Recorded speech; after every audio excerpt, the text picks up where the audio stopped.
Hello, thank you to everyone who's come. We are fashionably late. We have Joe, Josh, and I Love You, Jay, with us here tonight. Thank you guys for coming. We're going to send all the love to Josh and I Love You, Jay, as well. But we are here for Joe and to feature him and to put him in the spotlight and ask him all the questions. So any questions you guys have, pop them in the chat. But Joe, do you want to introduce yourself and talk a little bit about your work? Sure. Well, I'm Joe Slater, or Joseph D. Slater. I've written a couple of books. I've a little bit before I get into my books. I was a infantry veteran, or I'm a current infantry veteran. I was active duty in Colorado for 5 years. After that, I kind of rediscovered myself, moving back to Maine, and I ended up, reuniting with my kids. There's a lot of drama I'm not going to get into, but I'm very proud to be a dad of 4 girls. 4 girls, and now I'm just trying to get the ropes of into the writing industry. Well, maybe not the writing industry, but I am trying to just kind of make my way along with my books. My goal is to actually publish 1 book a year. So so far I'm at 2 books. I intend to do so until I'm dead. So my first book, I actually related to Josh in one of the live streams when you were interviewed.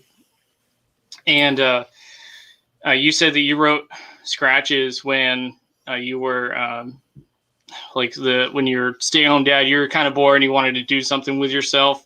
I more or less ran into the same thing. I was a stay-at-home dad for about a year, and I wrote my first book, The Vacation Planet, and I wrote it during nap time.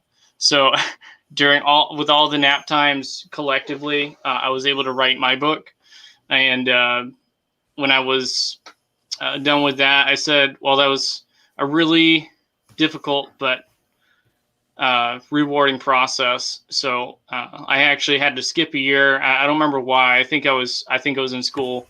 And then after that, I said, I got to buckle down and do this. I want to make something of myself.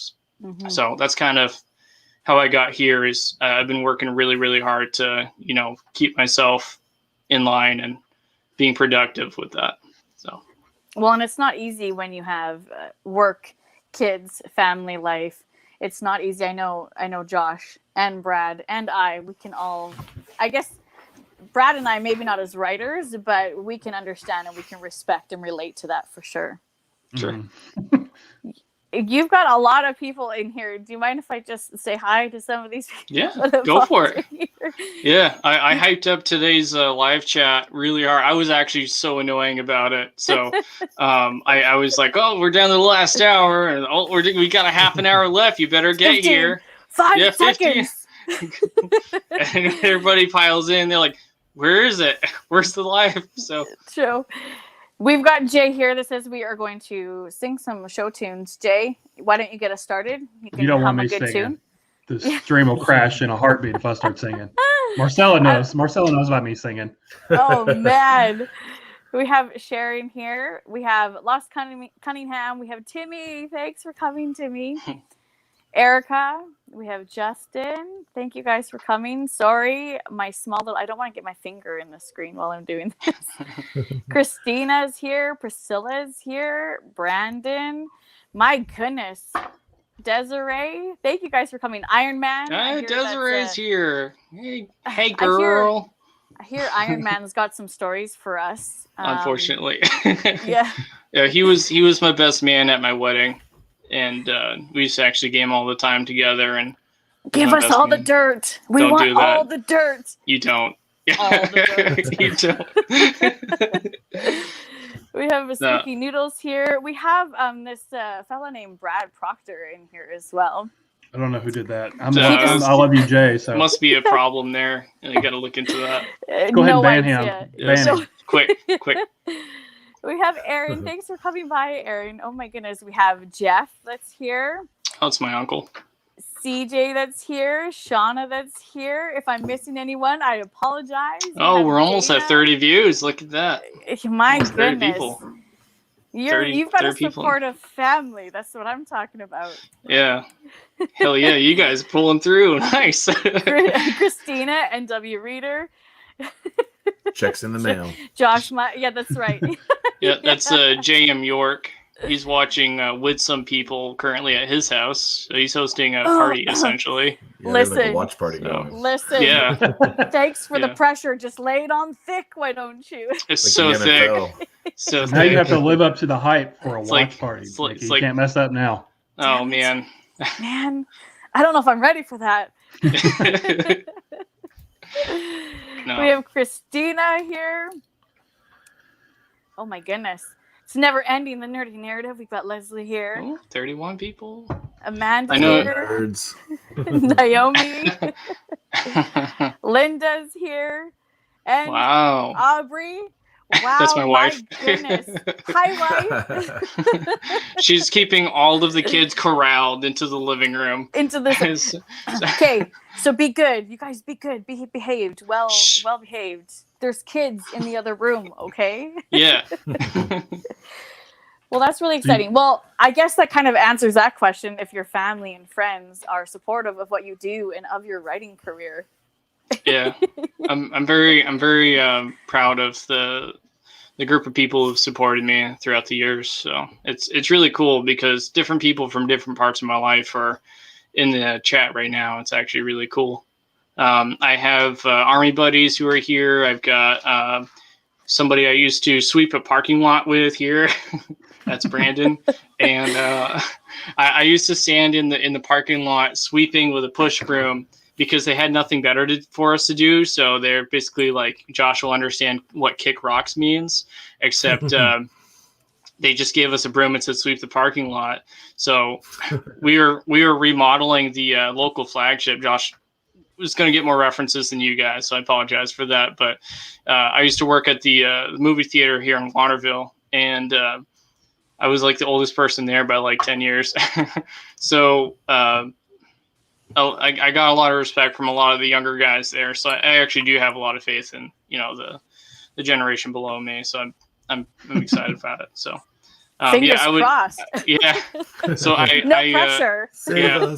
I used to sweep the parking lot and just be like, someday I'm gonna write lots of books. And he'd be like, yeah, you do it, Joe, you do it. So he's here to watch this. So this is really cool. One day you'll see your movies at the flagship too. Yeah, man, don't jinx it. That would be cool. That would be. I think that's like every author's dream, right? Is to have a film adaptation. I'm not gonna lie. Deadpool and Rick and Morty both sold out super hard, and I would too. Just saying. I'd be like, oh, this isn't anything accurate to the book at all. That's okay. So. Oh, I'll sell it to HBO. All of your family would be there. You're right. You would be sold out. That's for sure. Yeah.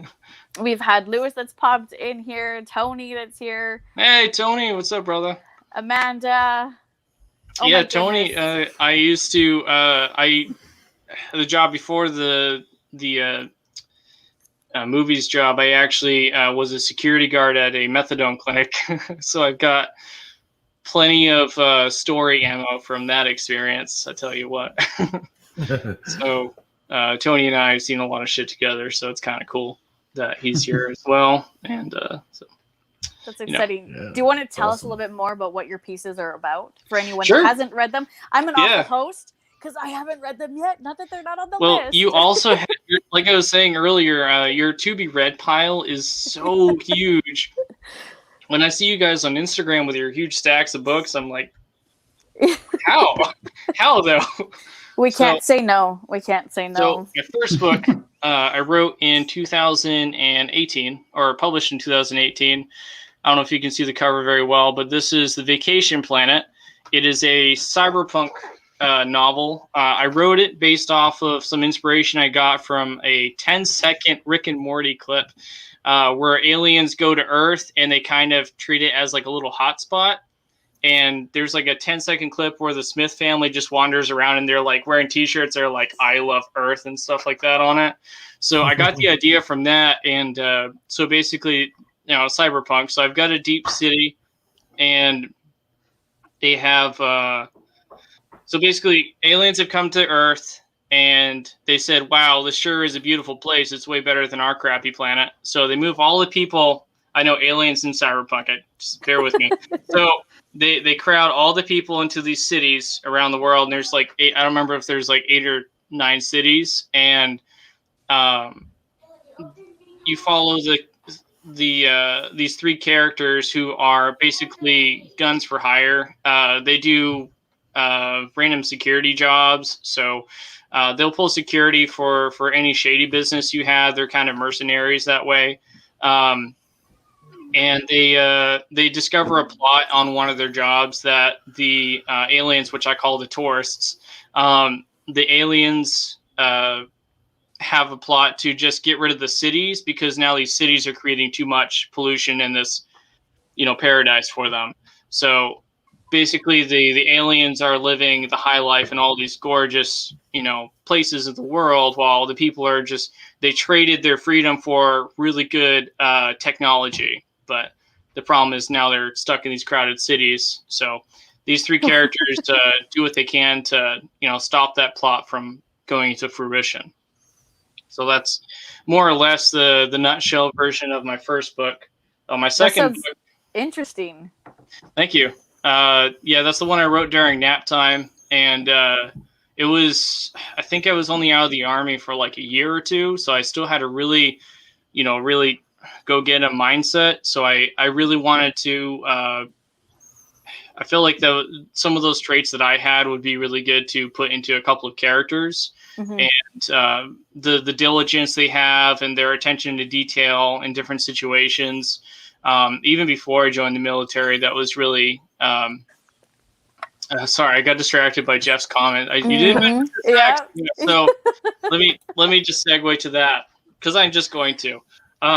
So I wrote not a sex scene, but I implied sex. I know Josh isn't super comfortable with the sex stuff. He said he's not a super sexy guy at one point. And hey, I mean, whatever. I got everyone's got their own path. No judgment here. So I'm like really excited right after I publish this, like everybody else is after they publish their first book. And I give it to my dad, and I call him like a week later, and I was like, "Hey, what did you think of my book? Did you like it?" And he's like, "Yeah, I got to the sex scene." I'm like, "Oh shit, I forgot about that." So he's like, it was really hard for me to read because that's my son writing that scene, but it's not really graphic. It's just implied that there's sex involved, and then they joke about it a couple times later on. But it's really funny because so I did get I have been into writing for my whole life. Essentially, when I was actually, I did find a old handwritten short story that I wrote in the 6th grade, where I was kind of the outcast. I didn't really get along with any of the other kids in school. If you really looked into what my life was like, in my developmental years, you would start to really think, and this kid is going to be a serial killer, I swear to God, because I was that loner. I didn't get along with anybody. I didn't relate to people. There was a huge disconnect. And so the first story I remember writing was I wrote about how I turned all of my classmates into pigs, and then I sold them to different farms and meat markets to get rid of them. And it just kind of, and I reread that. I'm like, oh my God, why didn't you submit me somewhere? So that kind of like was at rest for a while. I was super into writing. I was married before this my current wife, who is doing everything for me every step of the way. But I was in a pretty abusive relationship for about 5 to 7 years. And in that time, there's just I was just really, really stagnant. And then one time I had this really awful dream, and NaNoWriMo was coming up in 2013. And I woke up, I grabbed my Plot Bunny book, which I have a whole stack of. So I write all my notes down by hand. These are just basic ideas that I get from my projects. And then I just wrote it down start to finish, and I actually won NaNoWriMo that year. It's the first thing that I've ever written to full length. I've told by supportive people that it's good, but I really needed to keep working. I just felt it, I needed to do better. So the horror thing just kind of came to me. I was in a really negative space and at that point in time. So I just started writing more horror related stuff. And so, after the Vacation Planet, I kind of, I got an idea from actually my oldest daughter, Storm, and right now she's in another room going, oh! So, I like that name. Yeah, Storm, Ivy, Aurora, and Nova are my daughter's names. Aww. So they. Sorry, I'm distracting Storm remembers. Storm remembers more stuff from what happened. So I'm going to be kind of, speaking code a little bit. But my wife and I were making fun of this rundown house because it was just this really crappy abandoned building across the street from the Denny's in Augusta, and she implied that it's the blue one, which is the first line in Janie. And she knew that she was in some poor living conditions before I got sole custody of the kids. So she's kind of more aware of some things than the other kids. But I kind of took that and I tried to turn it to a positive thing. And it gave me a lot of ideas. And so that's kind of more or less how Janie got started. And somewhere there's actually Nova's attacking the screen. That's funny. The baby. So I created this book, and I'm not sure how it really turned into what it turned into. Josh has read some of it, and I think it was like immediately after coming up with the idea, I was trying to put some plot points down. That's what these are. So I'm a plantser. I like to write the big plot point, and then I'll make it up along the way between those plot points. It keeps me surprised as I go along, so I try to keep my readers surprised while I'm doing that. So in between these fillers, I'm trying to fill out and figure out what each plot point is. And I think I was at my dad's house and we were watching The Labyrinth, and my dad said something like, "Man, you gotta be a clever son of a bitch to come up with something as crazy as that." And I'm like, "Yeah, or you'd have to be on shrooms." And then I was like, "That's it." So I came up with Janie, and Janie is about this girl who, she just can't win. She lives in a really rough, situation with her mother in this book, and she lives with her sister and her mother and stepdad. And she accidentally opens this portal through. She opens this book that she gets from a local bookstore, and it opens a portal, and her younger sister gets pulled through it. And Janie, being really protective of her younger sister, dives into the said portal to rescue her. So when she arrives in this world, she is met by a raven and a demon. And the demon is basically, he's basically the evil angel on your shoulder, except he appears in a plume of smoke, and he basically tells her to do all these things that she really wants to do, but she has to kind of resist those things to do. And the raven is actually the spirit of her dead father, who has come back to guide her through what I call the conscious sanctum to rescue her younger sister. So lots of really heavy references to the Labyrinth, but I also try to remain as original as I can on my own path, so that, yeah, you see the references are there, but I don't want to distract you from what I'm actually trying to write. So that's kind of the gist of what I've gotten done with these two books. I know both of you guys have a really huge TBR pile, so I'm not going to push this on you. Eventually. It will get there eventually. Yeah, I understand you'll get to it. Yeah, so I get it. So I do appreciate that. I'm about like 3/4 of the way through Janie right now, and I totally get some of the references, but it still feels original. Like it wasn't as like obvious as you may feel like it is because you wrote it, so you know where your head is at when you're writing it. But being a reader and going in blind, I had no idea what to expect. So awesome. Yeah, I'm really enjoying it. I even caught, as a Mainer, Central Mainer, I caught some of the references of the local of the references. Yeah, just a lot of the things you were mentioning, like the record store and it's really cool. I like when that happens. And because of all the legal things that come with writing fiction, you say, that is quite a coincidence, isn't it? Yeah. I think Jay's reading it too right now, isn't he, as well? Because he had won it in a giveaway. I think he started it. I don't think Jay's he's had time to I haven't been reading these comments, but I know that he's he started it, and I do. Even if you just like go, this is interesting, I love you to death, because I just want this to get in people's hands. It doesn't matter if you like it or not. I try to make you like it, but if you don't, it's everyone's got their own thing. I'm not gonna hard sell my books on you, because what's gonna make, if I'm hard selling my book on you, what's gonna make you want to come back for more books from me? Mm-hmm. So I just want you guys to know, there's no pressure to it. I just want you to just enjoy it. In fact, I was actually entertaining the thought of just giving away my books for free on Amazon, because I just want people to read them. They're not, this isn't for the money. This isn't for, if you're a writer, you don't make money anyway. So, but it's also, doing that is a great promotional thing. I've done several giveaways for free with scratches. And the first time I did it, between like 2 or 3 giveaways, I've given away like 1,400 books, and that's Jeez. Those are potential readers, potential fans, potential reviews, and word of mouth. I could have made a buck on each copy, but right. It's worth it to me more to have like a fan base and to have people get reading the book.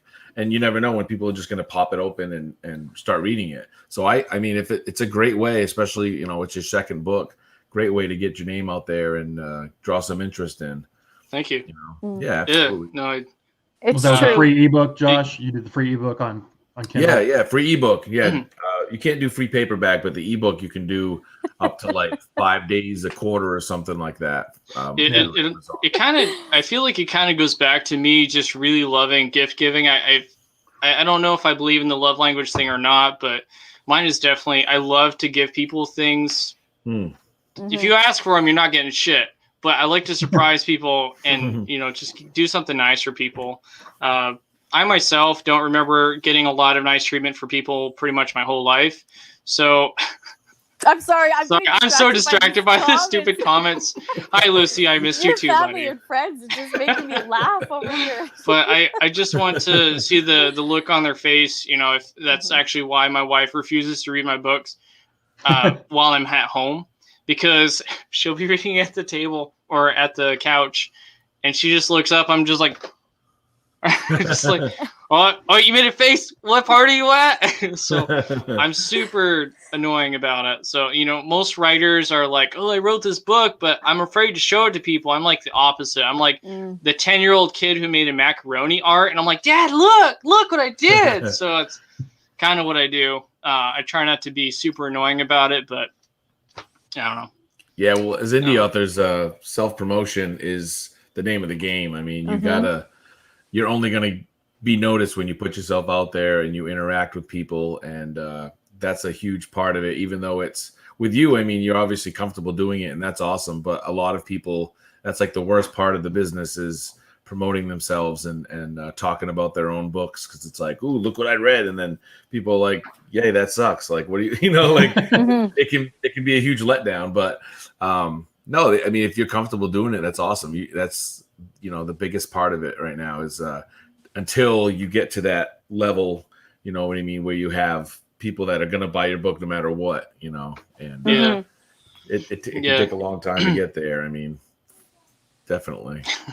That's right. So sorry. That's why I have the Bookstagram. That's why, because at least if I can't get to reading the book and reviewing it right away, I can share it in photos, share it in book hauls, still get the word of mouth out there in the meantime.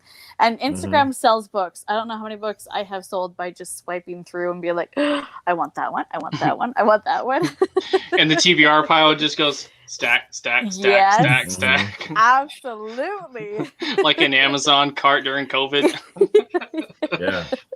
Well, it's the same thing with the booktubers, and I mean, I don't know how many books I've bought because of Brad and Kev, you know, the well-read beard, all and Nikki. Who's the chick? What's her name? But it's true, like and Leslie and all you guys, Jay. Like, I mean, every time I see one of the videos, I'm like the reviews are done so there well. There goes. There we go. Book number 160 on my TBR pile. You know what gets me really excited when I watch booktubers such as yourselves, and even with Josh when he's showing something off on Twitter, just the excitement that you guys have for the craft. This community for writers, especially indie authors, is so supportive, and there are people out there who will share it even if they're not into the genre that you like. So, I do love to write horror, and eventually I think I'm going to do horror more regularly. Right now, I'm actually finishing up. I'm actually going to be hiring a cover artist in the next week or two for my next book coming out. I'm trying to make it come out next month. And this is a fantasy novel. It's going to be about Did you hear that, Leslie? Did you hear that? Fantasy? She was telling me about it already. I joined her Discord, and I played it. I was so coy, too. It was fun because I joined her Discord, and I didn't go by my own name on Discord, so I was like, oh, yeah, well, you know, I'm trying to publish a book next month, and, you know, I don't know if it's something you'd be interested in, and, you know, I can post a link if you want. I don't have to, though. And she's like, yeah, go ahead. So I posted the link to my Goodreads, and she's like, holy shit, it's Joe Slater. I was like, That's too funny.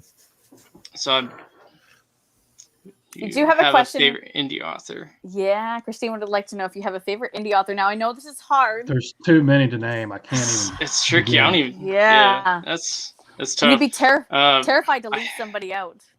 Yeah. I have read a lot of indie authors. The unfortunate thing with that is I was saying before the show that I listened to 60 audiobooks last year. And the problem with audiobooks is a major difference that's different. Excuse me.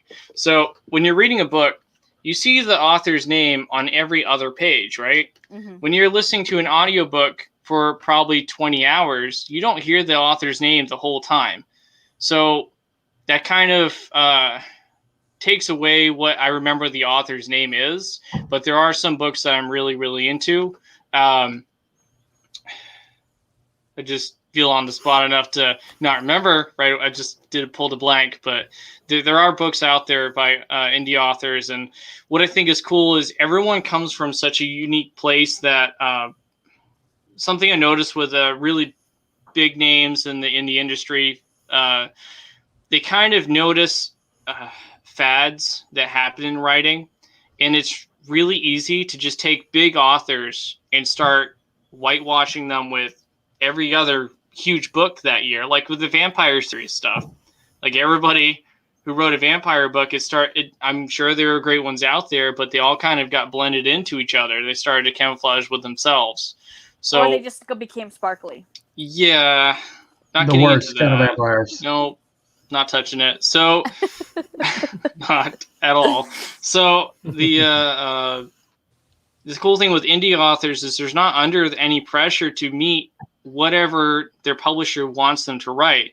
They'll say, well, I want my vampire to not actually suck blood from their neck or anything like that. They actually have to have it willingly given to them, but they can't actually bite or pierce because they have no teeth. Like that would be a different concept to vampires, but the industry wouldn't want that. They want Edward. So sparkly. Yeah. Team Jake. So, yeah, I'm a Team Jake kind of guy.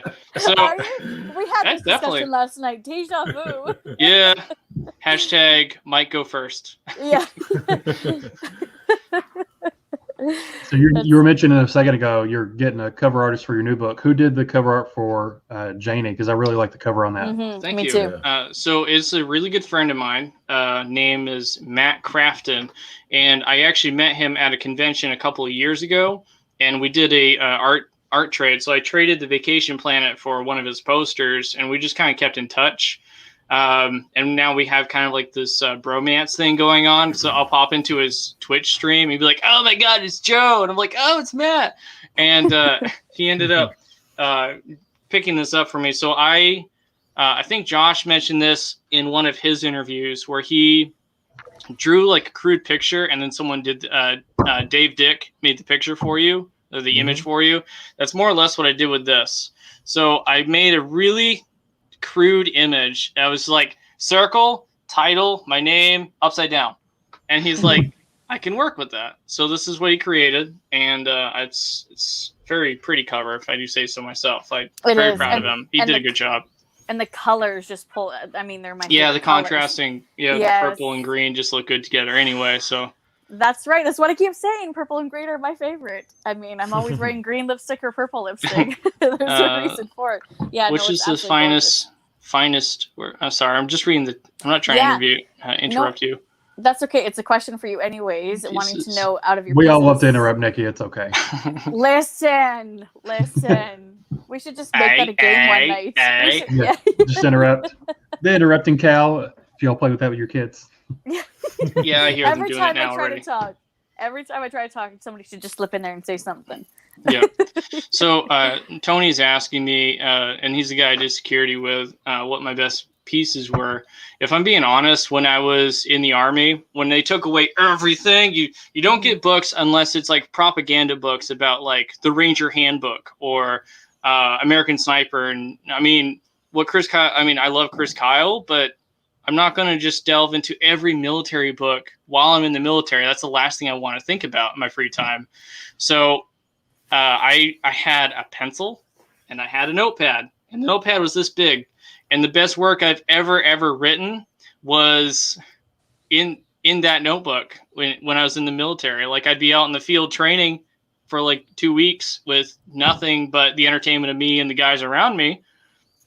The best work I've ever written was in that notebook, because when you take away every distraction a person has, it's incredible what kind of things that your brain can do. It's just it's immaculate.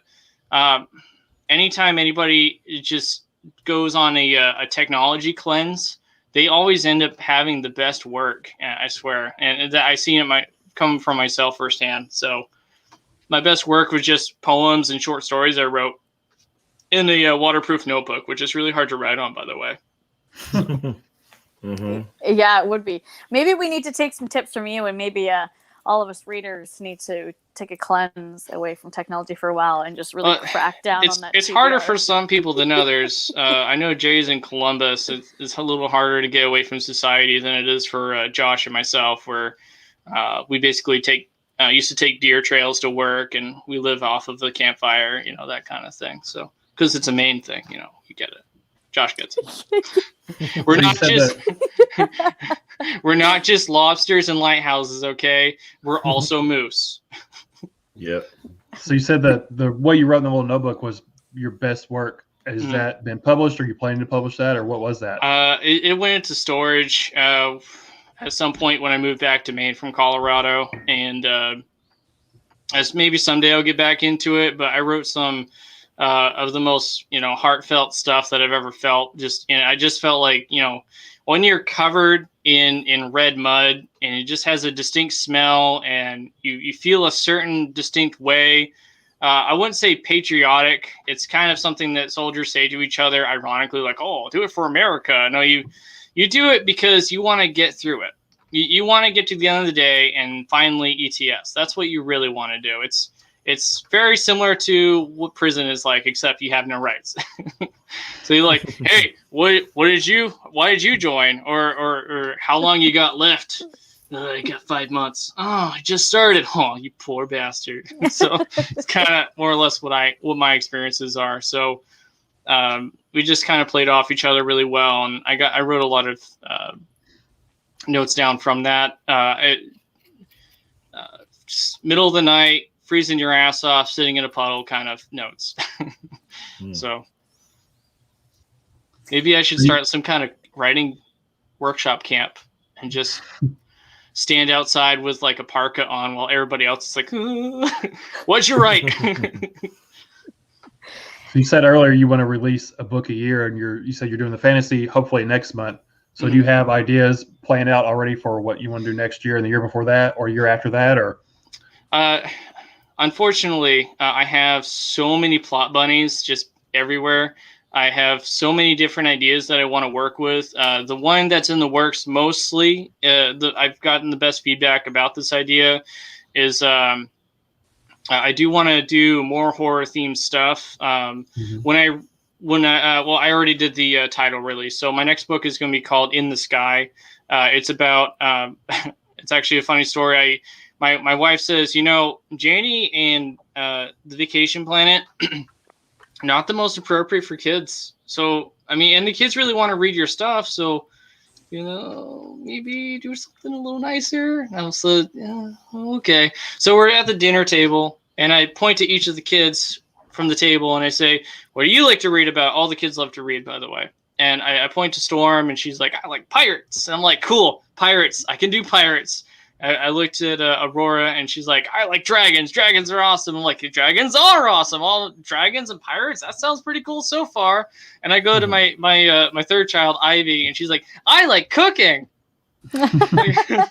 Oh shit. Gordon Ramsay. So what I came up with was In the Skies, the result of that. So basically you've got sky pirates who ride around in airships. And you have in World War I, German pilots would actually fall out of these zeppelins with their bi-wings, and that's more or less the direction I went with the dragon flyers. Like when they were under attack, you have all the riders get on a dragon, and they all just kind of fall out the bottom of the airship, and there's this big aerial fight. And I was like, oh, how the fuck do I tie a cook into this? So. I dragon blowtorches somebody needs them. Right. So I basically actually I created a like a Jim Hawkins ripoff kind of deal where she is the assistant to the head cook on one of the pirate ships, and she discovers a spy. But she didn't know who the spy was, and if she points out who it is and she's wrong, they'll throw her off the edge. So she has a lot of stakes to fight against when she's trying to. No, stakes cooking. No, I'm sorry. Stakes cooking. Brad's nailed it, right on the nose. So you said they wanted your. I think you said your wife wanted you to write something more for the kids. So this fantasy, is it more YA oriented or middle grade or? I say damn it a lot. Blood, guts, and horror. I say damn it a few times because there's that really dark evil side of me that wants to just explode with blood and guts. But the damn it was the closest I got. And there was a couple of fight scenes where one of the ways that the dragons kill people is. So one thing I learned is hawks will actually, when they find their prey, they stomp its ass into the ground with their talons, and then they just take it away. And so I said, oh my God, that's the most metal shit. So the dragon goes down on top of somebody on the balloon over the airship, and it just messes them up with its claws. And that was... honestly, a release I needed at that point in the book because I was playing really nice and I was like, yes, die. so bringing out the real you. Yeah, it did. So my next project that I have in my head is a guy who's he's a very reclusive writer who is met by his older brother who is not anything like him. He's very outgoing and he's like a bouncer and stuff. And he basically just lives alone in his studio apartment, and that's kind of his whole life. So the story is going to be dragging him out of that apartment and kind of his, learning his growing as a person along the way. And that's as vague as that's as narrowed down as I really want to be with it. But I was arguing between that and a different story where two demons are hunting each other in a city, and that was also a lot of fun. So, So it's kind of like a horns twist on that demon one, where they know everybody sins and things like that, but when you explain it in a certain way, it can be really fun. Like one demon's causing a scene at a bar, and the bouncer grabs him by the shoulder and he's like, "Hey man, maybe you should leave." And he's like, "I don't think you want them to know what you did to your niece last summer." And the bouncer just goes. So that's yeah. Josh is falling asleep. No, I wanted to ask you on the publishing side. Now, I'm not sure if Janie and the Vacation Planet are they self-published? Yep. And do you have any like ideas about maybe looking into submitting to traditional publishers or indie publishers or anything like that? So I guess my biggest fear of going through a traditional publisher is you could be sending something out, and if you like 6 months could pass and you don't really have an answer. With my time frame of me wanting to publish one book a year, that doesn't really work out for me necessarily.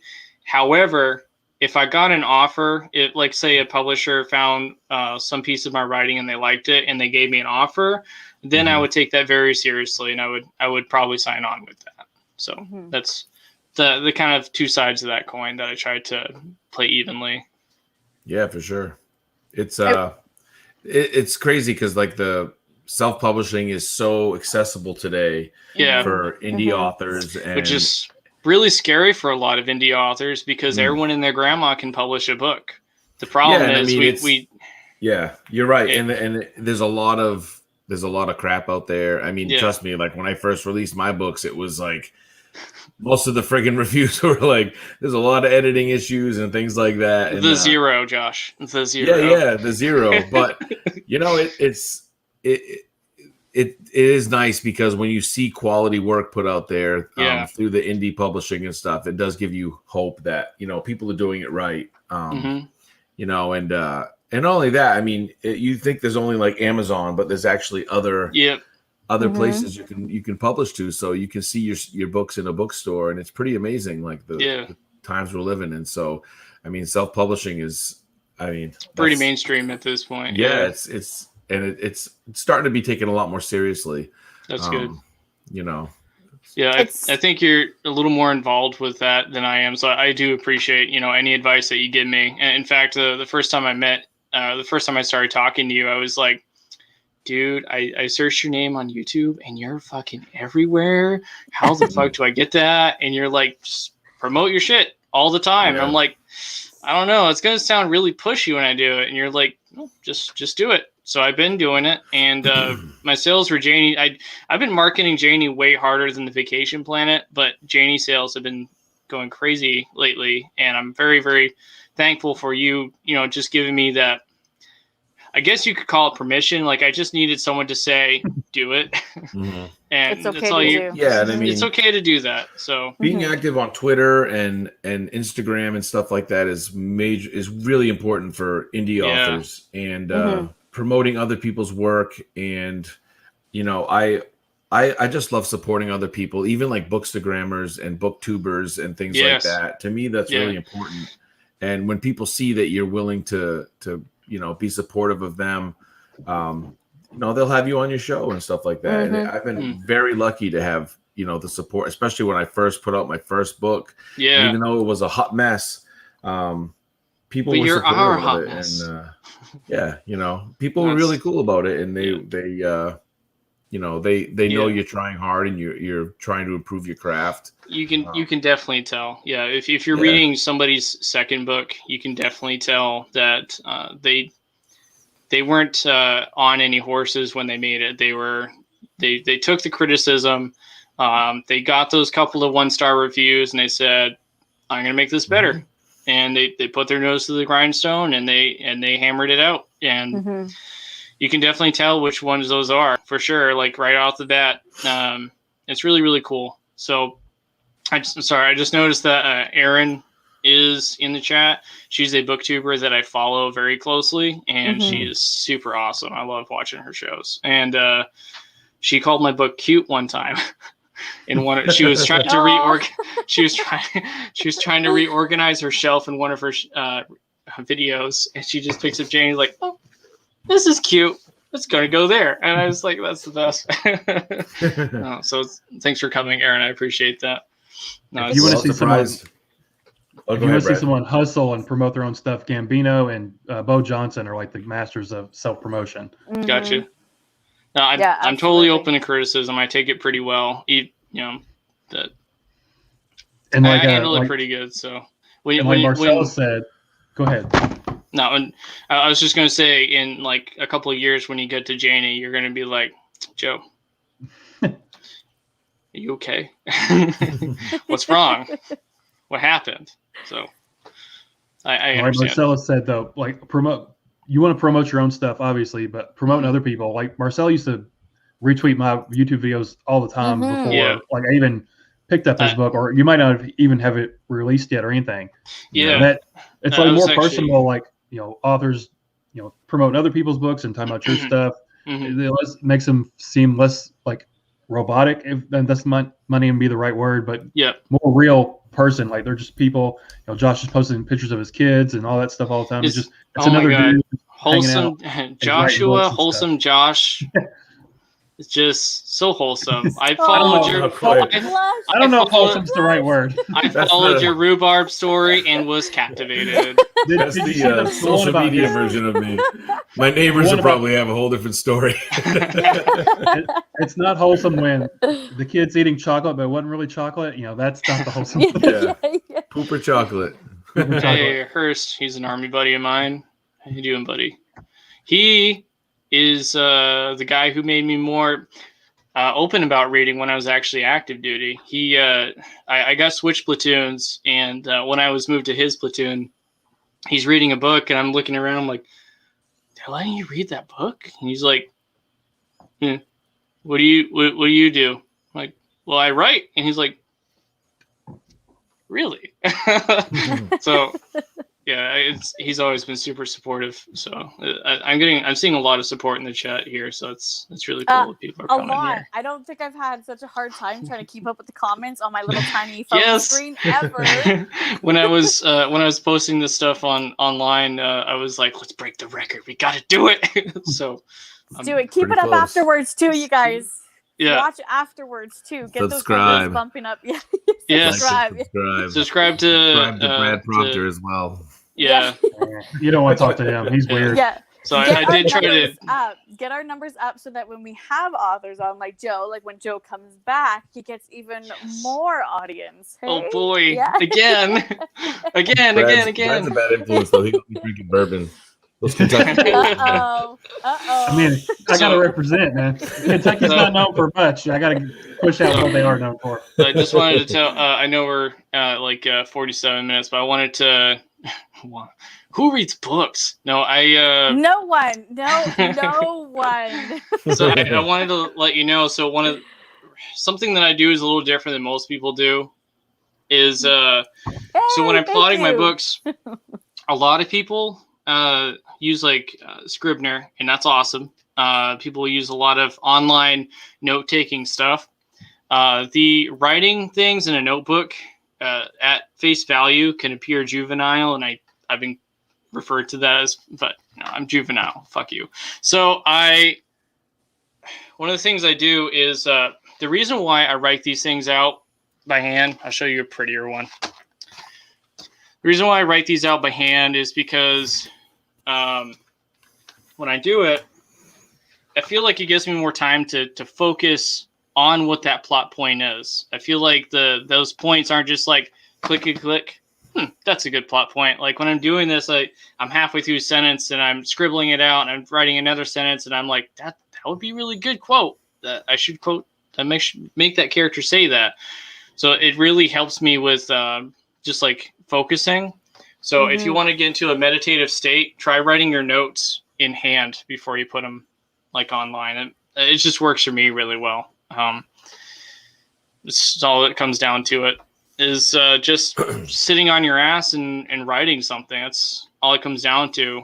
The biggest feedbacks I get right after I publish both books I publish is they say, I should write a book someday, or something like that. And give us the dirt. I'm loving these little stories, but can I have something big and juicy? Like, give us some dirt here so we can poke and prod at them. You're not alone though. Brendan last night was saying how writes his first books like by pen. By hand. Damien oh my God. And he did it on his phone. He does it on his phone. I was like, oh man. I was making the same face Mike Salt was making. I saw that face and I said, that's what I'm screaming right now. What the fuck's wrong with you? Yeah, that was intense. I understand like the note thing makes sense. Fine, but like you're writing the first draft with your fucking hands? How? Yeah, well, the note-taking thing is smart because you're never going to lose it. I mean, unless your house burns down. But you know what I mean? Because a lot of people I see, they're like Nikki. I mean, she knows. She just had technological issues the other day. And you never know when your shit's just going to shit the bed. And I tell you, I was ready that was it. I was gone. I was ready to delete everything and say, screw you all, I'm out. She was about to retire, you know what I mean? And now I've gone and refilmed everything and took a bunch of photos, and I can't get my videos off of my phone because the settings have gone back. Oh, God, I tell you. If you had just filmed those videos by hand, you would have been okay. Oh, and now, see what I mean? We jinxed her. Look what she did. She's gone now. She did. Nice. That's how it works. So now it's the Marsella show. What are you going to talk about, Josh? No. Yeah, I don't know. No, it is cool to talk to you in person. It is cool to talk to you guys in person at last. I've been in that group chat with you guys and watching Brad do his shows and watching Josh's progress with just different things that he does with his writing career. It's just it always motivates me. It motivates the living hell out of me. I got to be honest with you. It's like whenever I see you go, okay, so this is what I'm doing next. This is what I'm doing next. I say, I'm gonna go downstairs, get my study, and I'm gonna grab my Plot Bunny book and my pink pen, and I'm gonna write notes down. So yeah, well, a lot of people it motivates the shit out of me. You need to find a group of people who just support you, and it's really, really cool when it works out. So and sometimes it's a way to hold yourself accountable too. Like when you say something like, "Okay, I'm doing this now, I'm doing that now." It's like a shot of serotonin, like your competitive drive comes in. Yeah, it's just like you see other people putting out work, and I have problems with self-esteem and seeing like every other month someone's like, "Oh, my book just got picked up by this publisher and and I have a novella coming out," and it's like, but you know what? You write at your own pace. You do what you got to do to get your work out there, and it's not a competition, and that's the biggest thing to remember is you're not competing with anybody, you know what I mean? And, you're at your own pace, but you also feel that that fire under your ass to get up and do it. And sometimes there are some days where you're just like, oh, I'm gonna write this so hard. and you write like 100 words. Like I mean, there's sometimes I'll sit down on my computer and I'm like, nope, not happening tonight. And then like I think it was 2 nights ago, I sat down the story I had been struggling with for like weeks and months, and like I was sitting there the other night playing a video game and watching a movie, and the ending came to me just as I was sitting there, and I knew it was going to come to me. And the next night I sat down and wrote 1,400 words, and I was done. And I was like, all right. So you just never know when, and I never force it if I'm not feeling it, if it's not going to happen. Same thing with reading or anything. If you're not feeling it that time, oh man, take a break, walk away, and go do something else, and it'll pull you in because it's true. It's true. I've been exhausted. Whenever I read, I just want to write. Like I'll be in the middle of a project and be like, this is such. I got to get back to work, or even if I'm in the middle, I do NaNoWriMo every year. And I've won almost every year. My wife has something that we call a novel graveyard, where I'll get past 50,000 words, and I'll be like, I'm going to take a day off, and then another day off, and then a year has gone by, and you're like, shit, I don't remember any of that story. So you go through the process again, and these are two that scratched and dug their way out of that graveyard, especially Janie. Janie almost didn't happen. But then I actually dedicated the book to him, J.M. York. Hi, buddy. So he was like, dude, you gotta write that book. And I'm like, oh, what? I like did the whole like 10-year-old dragging his feet thing. He's like, no, you do it. Okay, so that's how it came being. Yeah, She's just giving all the juice over here. I'm loving it. Yeah, my wife's got all the stories. You know, you guys say that it's because there's so many indie authors out there, it's so easy to be able to self-publish now. It also terrifies traditional publishing companies because, you know, the more and more indie grows, the more and more people start to, you know, dart their eyes that way, the less and less authors are going to go and submit their books, because they know they can write it the way they want to and be a part of the process from the start to the end, which is terrifying. But at the same time, I'm like, yeah, give me all the indie, bring it all in. But I think it was, I might be misquoting who it was, but I think it was Scott Fitzgerald who said there are only a certain amount of books that you can read before you want to make one. And I took that to heart so seriously. A huge inspiration for me. Now, keep in mind, he was not the best person, but I try to separate the art from the artist. It's important to do that. And just because you weren't a great person doesn't mean you don't make good stuff. Lovecraft is one of my biggest influences. And you're going to notice it if you read Janie. You're going to see a lot of Lovecraft, cosmic horror kind of stuff in there. And Edgar Allan Poe, I like all the classics. H.G. Wells was my favorite for the longest time. I read War of the Worlds and was just magnetized to him. He's very talented. I like a lot of dead writers. that's where I end up going to. And I say, well, if these guys are classics, then they're classics for a reason, right? So I got to learn something from these guys. So I try to find these guys they're so successful, their books are taught in high school. And I'm like, well, what are they doing that I'm not? So that's a lot of where I go to. So I try to pick up as much as I can with all the who's who, but except in like the 1920s. Just don't read the book Dead Inside. Just from what I hear, just don't read. It's because you're dead inside. Don't do it. So before like right now, we're seeing a lot of rehashing of old material and like, you know, reboots and all this stuff. I think within the next 10 years, you're going to see a massive influx of original material coming from indie horror authors.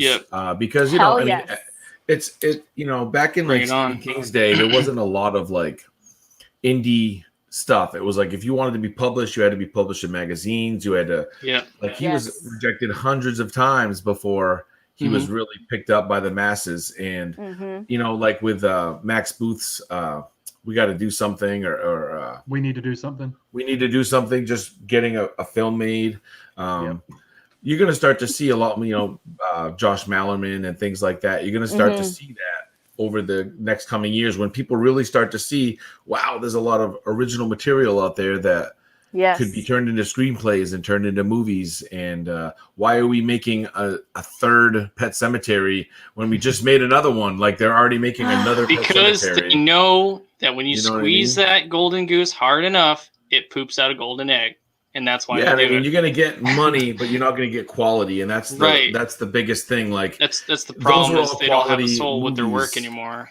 Yeah, they were quality stories, and the problem is they're trying to reboot everything because they feel like, well, nobody in the mainstream is creating good work, and they're going to start to see these amazing indie authors that I think we're gonna have a whole generation of Stephen Kings. Honestly, we're just gonna have a bunch of guys no one's ever heard of before just popping up out of the ground like daisies. And when publishers and stuff start to give these people a chance. I mean, there's so many amazing authors that are putting their own stuff out because it's so accessible. But what I liked about Scratch is yes, the haunted house thing is a trope, but you spun it in a way that was different. Like I at no point the walls bled, and I was expecting that. And you were really subtle. Like, my favorite scene, I think I told you about it, is my favorite scene is the first scene where the figure is standing over Janet's bed. and that particular paragraph was chef's kiss. Just that chapter kind of chugged along, and then it got to that, and I was like, that was something that was added after my buddy Ross Jeffrey, who's he's an amazing author, Bram Stoker nominated. Like him and I became friends before Scratches was even a thing, like as I was writing it. And he read it, he beta read it. I didn't even know what a beta reader was, but he gave me some advice. He's like, man, those scenes with like the ominous presence in the background, those are what really make your book. You need to add some more of those. I agree. And that was one of those scenes that I added after he read it. And also my wife helped me. I call her my alpha reader. She's like reads everything first and always gives me amazing feedback. But she was the one that told me to build Janet's character a little bit, because she was kind of a secondary character where the final result is like they're both kind of like main characters. And I mean, that's the beauty of the whole process, is because you never know what people are going to appreciate out of your work. You know what I mean? Yeah. Like you write it and put it out there, and then everyone's going to appreciate something different. And it's pretty amazing. I actually ran into a couple of things like that with both of my books. I completely understand what you're saying. There's a scene in Janie where there's caves towards the end. And that was kind of actually, I made that one up on the fly. And that's the scene that everyone brings up to me. I thought it was going to be the forest scene. I thought that was going to be the one that people were talking to me about, but the cave scene came later, and they're like, "Oh my God, you need help, Joe." But and you never know what's going to touch a reader, wherever it touches them. You know what I mean? Like, and wherever it touches them, wherever it touches them. You never know where to see you. The kids are watching, Nikki. Come on. I know, sorry. I wasn't the one that said it. Dirty mind. Blame Marsella. Blame Marsella. It's just a matter of time before the Marsella Slater clan gets together for a barbecue. It's just a matter of time. He lives like 2 towns away from me, so you guys are gonna have to live stream that for everybody else. Okay, we'll do. You don't want to see me in my boxer shorts sitting on the back porch drinking a PBR. Trust me. Or do we? Maybe we do. You don't want to see that. So, friend. Sorry, I'm reading the note. I'm not just crazy. Well, I am, but I'm reading the note. A little bit of both? Maybe. I mean, the biggest thing, you were asked a question. I don't remember by who, but you were in another interview with UK. You were in a chat with some people from the UK, and they said something about being a horror writer from Maine. Yeah. They said being a horror writer from Maine, like, dude, it is so hard to write a scary book in Maine because we have Stephen King as basically a reference point. Like, yes, we all have a Stephen King book that we love. Everybody loves Stephen King for a different reason. Misery is my favorite book. And when you write a scary story in Maine, people are like, oh, like Stephen King. Like, yes, that's really nice of you, but I'm trying to do my own thing. And that's what's really tricky. You're always going to be in his shadow, but what's important, I've heard some really good advice before about this, is even if it's already been done, do it your way. Do it in a way that's original to you, and maybe people will actually like you for it. So I know Cyberpunk's been done a lot, and I'm not sure about Janie. I know everyone's seen The Labyrinth, but I try to do it my own fucked up way. And so my next one, Pirates and Dragons, that's definitely gonna be interesting. And before you get to before you hang up on me, I wanted to make a small announcement. So I wanted to let you guys know that I'm going to be giving away a copy of Janie, and I'll sign it. It's also going to come with something else that no one knows about yet. Ooh. Josh, do you know what this is?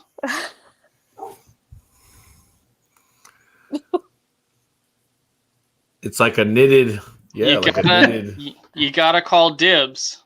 Oh, dibs. Okay, yeah. Yeah, this is This is the character from Janie. Yeah. Actually, you can see him on the cover right there. That's pretty cool to visualize it. Yeah. Yeah. So I actually commissioned a good lifelong friend of mine, Cassie Frost, and she actually made up a few of these guys. But I'm going to be doing a raffle on Twitter. It might not be tonight, it might be sometime later this weekend. Just pay attention. So on Twitter, I'm going to be doing a raffle, and I'm going to be giving away one of these and a copy of Janie with it. So that's awesome. Something for you guys exciting. Something that's for you really guys cool to keep in mind. So it could even Michael be you Clark, guys. Michael Clark, the King of Swag's going to step up and start getting stuffed animals out. I know he needs a Mildred. I tried to find something a little bit different. Josh has the sticker thing completely on lockdown, so I got.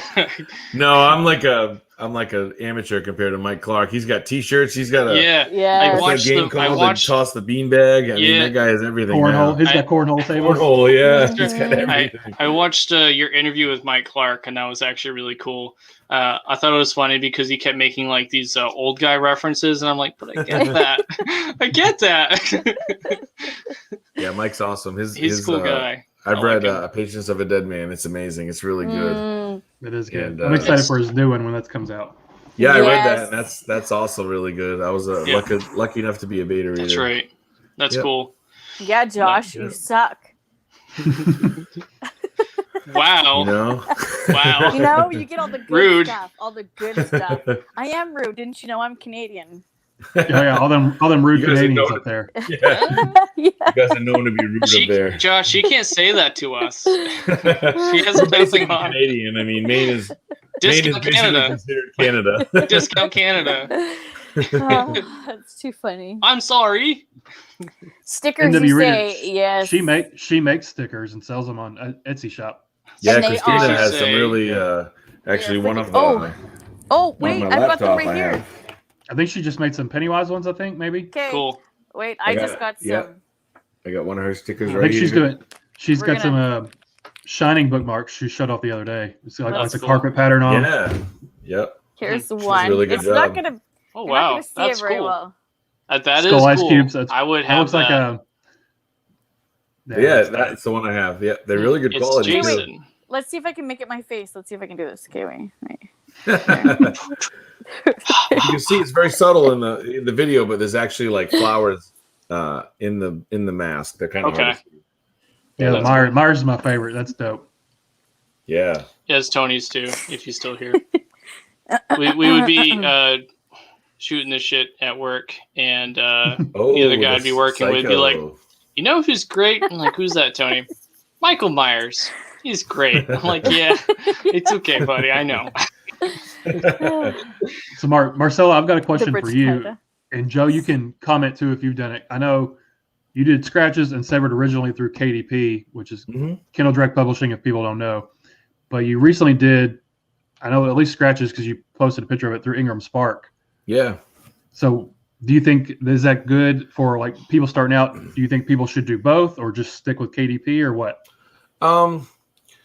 Well, there's a lot of things about Ingram I didn't realize, like when you do KDP, you can just take your cover art, and then in KDP you can actually do the front cover, back cover, and spine. You can design it all in KDP. With Ingram Spark, you have to actually have the whole wraparound cover completed, which is a whole different ball game if you didn't hire your cover artist to do that for you.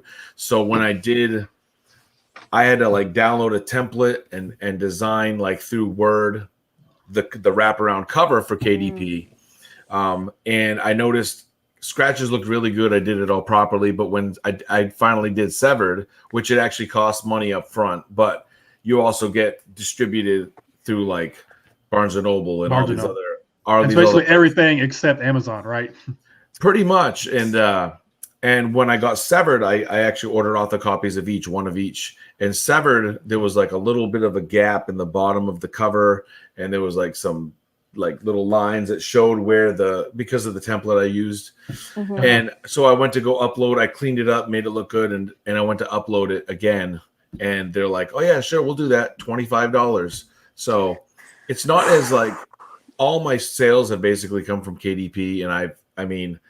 Last month I was selling like 2 books a month. This month I've sold maybe 2 books total. So you never know like what it's going to be like. But KDP has been really good. They're always like if you have to ever call them and fix something, it's always free. If you have to just change something on your cover or whatever, Ingram Spark is definitely way more like broad in their distribution, but it costs money and is going to pay. You're going to end up paying more money for it. But my books are now on Amazon.com. I'm sorry, BarnesandNoble.com and a few other sites I don't even know about. And that's the other thing is you don't really know until you start to like Google them and look at them. They don't just tell you like. Sorry, I'm not trying to interrupt you. No. But you know what's really cool? When you go to Barnes & Noble, and if you don't see somebody's book on a shelf, and you say, can you order this book for me? They don't just order that one book for you. If they see that someone's requesting a specific book, they order more than that one. So the next time you go back, you could find 3. Yeah, you could find like 3 or 4 of them just sitting on the shelf the next time you go after requesting it. Mm-hmm. Listen, I need to take a trip to the States and go to a bunch of Barnes and Nobles and request your guys' books. Just saying, they don't do that here at our main store, Chapters Indigo. So I'm actually one of my projects after I publish In the Sky is I'm trying to go. Josh knows what Bull Moose is. It's basically a store full of discount DVDs and books and all kinds of nerd shit. And what I'm trying to do is go to Bull Moose and go through the proper routes of actually selling my book on their bookshelves there, so that they'll be going to not just my local location that they have, but the other ones around the state. So that's what I'm working on after In the Sky is published. Again, the publishing section is a very fast-paced section. You're just like, upload this. Is this right? All right, I got my proof copy. Proof copy looks good. Let's publish this fucker. And send. So once that's done, you're like, okay, now what? So that's kind of what one of the steps I'm trying to take is I'm trying to put my books more out there. I'm trying to do, now that COVID restrictions are down, I can actually go and sit at a table somewhere, things like that. I feel like I've been freed of a lot of things. It allows me to do more in-person stuff. I'm really good with the in-person stuff, so that's what I love to do. So, Josh, if you want to go to a convention with me at one of these points, I'm happy to go with you. But yeah, it's hard because like when I started writing, it was like the middle of a pandemic, and I couldn't do book signings. I couldn't do, and when I ordered author copies, the mail was really slowed down because of the pandemic. It's like pick the absolute worst time, and I had like a 3-year-old and a 1-year-old at the time, and like. I couldn't have started writing when I was in my mid-20s. I had to pick the most difficult time ever in my life. Yeah, I do. But you're thriving. Yeah, you're mine. thriving. I know Severed released in the middle of COVID, right? Just back in February, Yeah, and Janie came out in December of last year. So at that height there where you're like, I can't sell this. That's when all of us reviewers had our inbox implode with, will you review? And I was like, listen here, I'm home for 6 months with the kids. Schools are closed. Daycares are closed. Yeah, bring it on. Little did I know that not only was I going to be a mom and have to run the household and cook and clean, I was now a teacher. And that was not happening. The reading was not happening. I learned that when the world shuts down and you can't do anything, you fuckers come to the artists and the writers and the streamers. You come to those guys. So maybe next time you pick up my book. At that point, I hope it's like 20 years from now at least. So you'll have 20 to pick from. It'll be 100. It'll be 2120 when the next pandemic hits. Thank God I'll be dead for that. Yeah. Right? Never know. You never know. I don't want to live past 100. No way. You never know. Who knows what was in that vaccine? Maybe you'll live forever. Just saying. I still don't have 5G yet. It's basically pickle juice, and it just preserves you. Like there's just a generation of people that live to be 180. Yeah. of So them. Joe, a second ago you were talking about indie. You can just publish now. Do y'all feel like that's maybe one of the detriments to indie publishing is you can do it whenever you want? You don't have to go through the publishing process. It's what makes it difficult for talented authors to get their stuff noticed. Like I was saying to Josh earlier, everyone and their grandma can just publish on KDP for free. So you have to wade through so many names. And one of the problems is I've actually run into some authors that have great books, but the cover just sucks. And if you have a bad cover, it's not going to sell at all. And you can't recommend it to people because if you have like a photoshopped stock image on the cover, you're going to want to read something that has a little more like Josh's covers are beautiful. David Dick did a great job, and I would pick that over the Photoshop covers, honestly. So I could just stare at them. It's really tricky. There's a lot of things to know when you're publishing. There's so much you got to keep track of. You got to keep track of your numbers. What did I do lately that made those numbers go down? What can I do in the opposite to make those numbers go up? What can I do after a 70-hour work week? What kind of hours can I realistically put in for promoting my stuff? And then on top of that, how much money is it going to cost for an editor and a book cover artist? So my book covers were roughly $100 each. And my editor, that poor woman, Ella Medler, is my editor.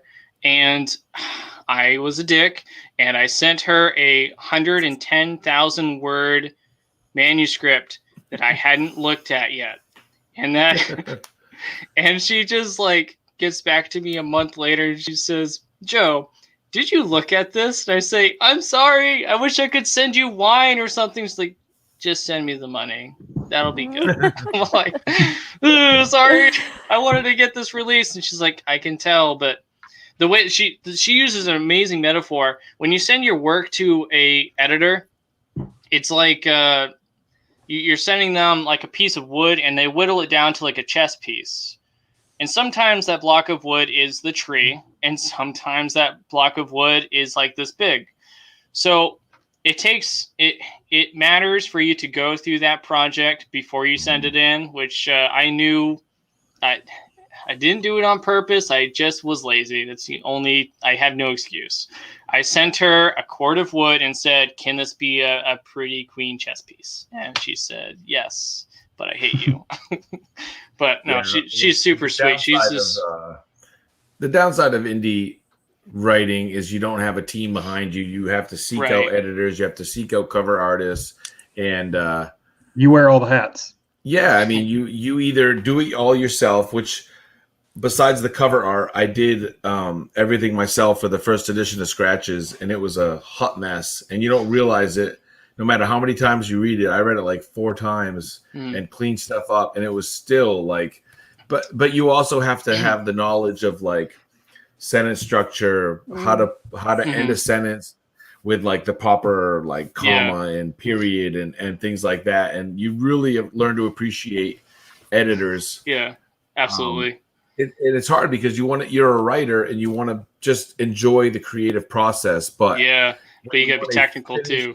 Yeah, and you want to have a finished, professional-looking product, and that's something I didn't learn until like 2 books in, and even with Severed, with my second book, the first batch of author copies I sent out were friggin' a mess, and It's just one of those things that you just slowly learn over time. Like, all right, if I'm being honest, I learned way more about editing and proper sentence structure and all of that. I learned more about that in the 2 years that I published these books than I did in like 4 years of high school. Like, when you're in high school, you just kind of just graze through it. But with this, this is your passion. Like, this is what you want. Like, you wouldn't be here if it wasn't for your own ambition to get off your ass and get on your ass to write the book. And part of that is having to learn new stuff. For me, I didn't know anything about marketing before I started, and here we are with all these people in this chat room just because I blasted it everywhere. Listen, we're gonna start Nikki's promotion business, and you guys can come to me. Pay me like the tiniest amount of money, and I will find any way to possibly to promote you guys. I really, I can't say it enough. I mean, I've said it several times already, but I really appreciate what you do for these authors. It's so difficult to get noticed when you have like a saturated market. Yes, exactly. You have a forest of trees, and you're trying to be a tree that stands out from that forest. And it's tricky because you're 20 miles in the woods. So it's, how do you get noticed? It's people like you that help us get noticed. You're the one that's climbing to the top of that tree and putting a flag on it saying, "Hey, asshole, check this one out." And it's awesome. What you and other booktubers do, Brad even, do a great job of it. Brad talks about books I've never heard of before. He talks about authors I've never heard of before. But you can tell when someone's passionate about what they're doing. When Brad is reading his books, he's saying, "Man, you got to check this out. This is a book no one's heard of, and you need to hear about it." And that's what's important about people who follow booktubers. You need to follow those guys. Oh, there's nothing good to read anymore. You got people like you right here telling us what to watch, what to read. Sometimes you don't want the new James Patterson? I'm jealous of reviewers because sometimes their reviews are nicer than like what was written. Like sometimes I've like when Nikki did her review of Scratches, like I was getting chilled. Hey, like the way, like the music, and then Brad when he did his review, it was like he did this little introduction and stuff, and it's like, that's like a better presentation than the actual book. Like these guys are like real artists, you know what I mean? I couldn't even get a reviews on Goodreads with Janie yet. The Vacation Planet actually has a lot of reviews on it, and I'm very surprised. But Janie just doesn't have a lot of reviews. So if you guys have read Janie, please leave a review. Hook us up. Please leave a review on Amazon. So helpful. That helps with the program. It boosts our posts. It boosts our books. Amazon, they know how to market too, because in order to review, from what I've heard anyways, in order to review, you have to spend enough money within a certain amount of time through Amazon in order to leave reviews. And so I've got people that are messaging me going, "I can't leave a review on Amazon." And I'm like, "Well, you're not spending enough money then. Get by. Yeah, I think you just have to spend like, you open a new account, you only have to spend like $50 just to prove you're not like a spam account or something like that. Yeah. Yeah, it's really really tricky. So if you guys have read a book, even if you don't like it, say something about it. Yeah. That maybe you're helping that guy out by teaching him something about his writing he doesn't know about. With me, my editor was saying, "Joe, your purple prose is really bad. It's really, really pretty. Now talk like a human." So that's what my editor gave me a lot of. And I said, okay, that's what I'm going to work on in the future. That's perfect. So if I get a 1-star review, you know what I'm doing? I'm going to get a fucking champagne bottle and I'm going to pass them mimosas, because you need to celebrate those failures. Where are you going to be if you don't have failures? When have you ever grown as a person if you never fail? Like if you're constantly coddled, how are you going to know when you're an actual winner? So you need to, it's okay to say something you don't like about someone's project. Just let them know. I'm okay with it. Listen, and negative reviews, they sell books. They sell. Exactly. They do. P.T. Barnum. P.T. Barnum was really good at that. P.T. Barnum, I don't know if you guys know who he is, but he was the guy from The Greatest Showman. One of the things that he did was he put out propaganda against his own circus, saying, "No, this stuff is fake. This guy swindles your money. It's not even real stuff." You know what happened? It doubled his sales. It doubled them. All because, good or bad, that's what sells. Controversy, yeah. Is what sells. When it's mediocre, that's when you get into dangerous territory. So I'd rather have a review that sucks over a review that's like, it's okay. Yeah. So it's like my Dead Inside review, I was negative about it. I didn't like it. I was like, I can't recommend it, but you make your own decisions. And like all the comments were like, well, "This makes me want to go pick it up now." It's like, no, I'm doing the opposite. Pick it up. Because it's controversial, and sometimes the story I've been struggling with when I was writing, it's really ambitious and it's really out there, but it's so much better than having something that's like mediocre and mundane and like this bland carbon copy of what other people have written. And to me, it's like, okay, because it's taking a risk. I'm not doing this safe route, but other people might be like, wow, that was like really out there and I really enjoyed it. You know what I mean? And that's one thing I respect about that book, Dead Inside, is it wasn't for me, but a lot of people love it, and it's controversial, and he's selling a lot of books, and he's, you know what I mean? It's whatever, it's working. You want to hit one of the extremes, you either going to want like really high extreme or low extreme, because people forget the middle stuff. Like that's what I said. They forget it. If someone says, if you're like, how was that restaurant? And you go, that's the last time that person's going to think about going to that restaurant. But if you're like, dude, this waitress called me an asshole. And I'm like, dude, I want to go. I got to meet this woman. So it's kind of like movies, like with movies, like that movie was so bad, you got to check this out. Yeah. Or, that movie was amazing, you have to watch this. But exactly, that movie was all right. Like, well, I'm not really going to check it out. Like, is it Trolls or Trolls 2 is like the worst movie? Like everyone's like so passionate about it.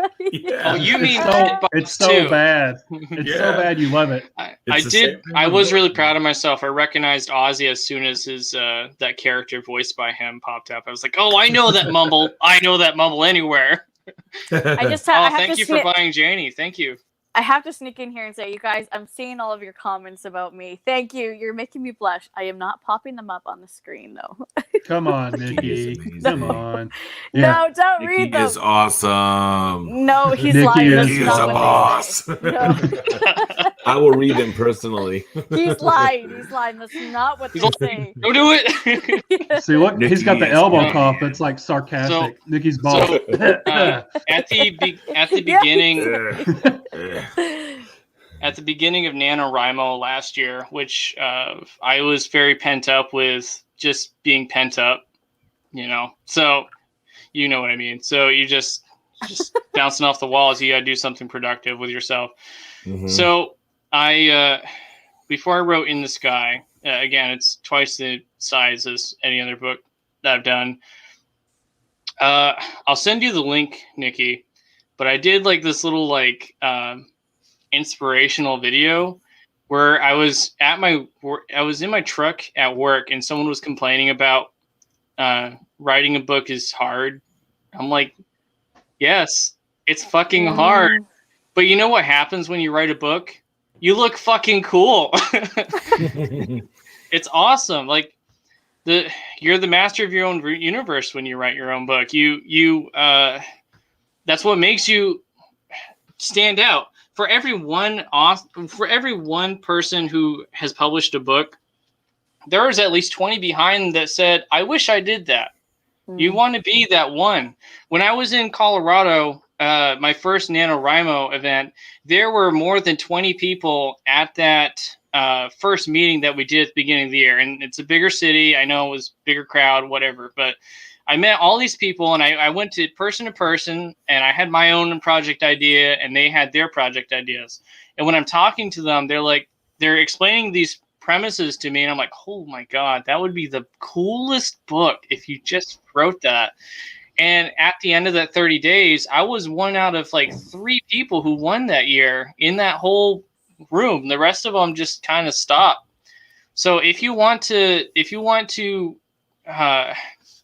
I'm going to put Josh on a pedestal for a second, if you don't mind. So, Josh, raise him up. Don't do it. I honestly You'll break the pedestal. Don't do it. No. Don't do it. I am so motivated whenever I see Josh do something successful, and that makes me want to make him successful because when he's successful, it makes me want to be successful too.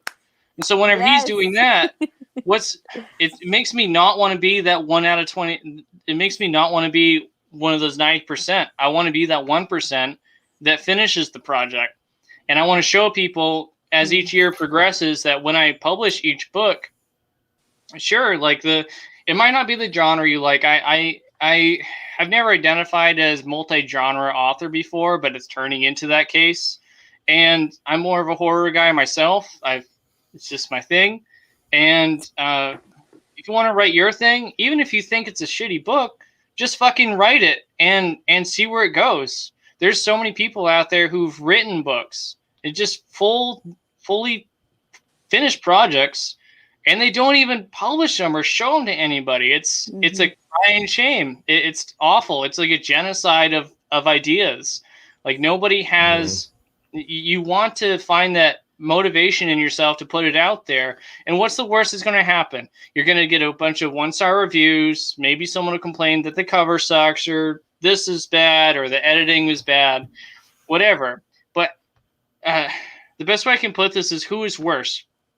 You've got an overweight gentleman who's running down the street, and you've got a skinny guy who's sitting in his chair and laughing at him. Now, which one's worse? The skinny guy waiting in the chair, because he's not actually doing anything about it.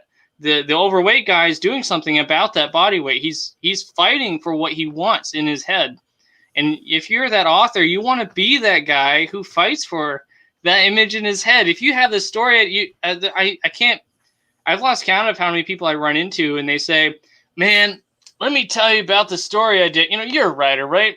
How about you write this down? You're gonna need a pen." And you're like, "Dude, do your own shit, or make your project. Just make it." The title of that video is "Write Your Goddamn Book," because sometimes you need that person to just yell at you and snap you out of it. You need someone to say, it's okay to fuck it up. Can I do that? Can I have that job? Canadians don't yell. Canadians don't yell. Listen. Ask my children. To paraphrase, mentioned that a couple weeks ago, how he went to see, I don't know if it was a neurologist or some kind of doctor, and he told him how he's an author, and the neurologist was like, "Oh, I've always wanted to write a book. I've been thinking about doing it myself." And Keelan commented, he was like, "Well, I've always wanted to be a neurologist. I thought about doing that myself too." You know what I mean? But it's kind of like that. I'm something of a scientist myself. Yeah, exactly. Like, people, you tell them you're a writer, they'll kind of be like, "Well, I've always thought of, like, it's the easiest thing in the world. I've always thought about writing so a book hard. myself." Writing is so hard. It's hard just to sit there in the first place. Yeah, I mean, it's you can do it once you get into the groove and you do it, but like you said, to complete it and to actually do it is a completely different ballgame. Yeah. And it's and you guys are doing it. Yeah, you're doing it. It. I see your guys. Well, I see your guys' names everywhere. Yeah. So I when we first got together in our group chat like a month ago, I mentioned, I'm just going off of Josh's, J.M. York's comment here. He says, the fear of messing up or something like that can hinder you from doing that in imposter syndrome. Josh, you have mentioned imposter syndrome several times. You're getting attention, like right now. What's happening now? Little Joe is getting his attention right now. And all day today, I was thinking, should I be here? Should I? Like, I mean, I wrote these 2 books, but so has a million other people. Like, anybody could be sitting in this chair right now, but it's me. So is this okay that I'm doing it? And I was like, just messaging all kinds of people about, like, I was just really anxious, just messaging people all the time. I sent Josh a GIF of the 2 guys, like, "We're here. We gotta take it out to here." I'm like, I saw that and I was like, yeah, I'm gonna try to do that. So yeah, one thing I've learned from people who have that really tough outer shell, they're usually masking something a lot more sensitive inside. Imposter syndrome is pretty scary. That's a big part of back to my point earlier, is people who end up just not finishing that book. They end up in my shoes. They end up in Josh's shoes. We're sitting here, and Josh is being interviewed by you and who was talking with you? It was you, Nichi. It doesn't matter. Everybody was gushing about scratches, and I said, "Who the fuck would gush over Janie? Like, nobody knows who I am." And here I am. I'm talking about it. I'm self-promoting the stuff that I do, and Josh. I'm gonna be honest, I look up to Josh a lot, and he started reading it. And I said, well, if Josh is reading it, well, maybe other people will read it too. And that's kind of the mindset I had to go into. We all put on our pants the same way. We're all just people trying to do our thing.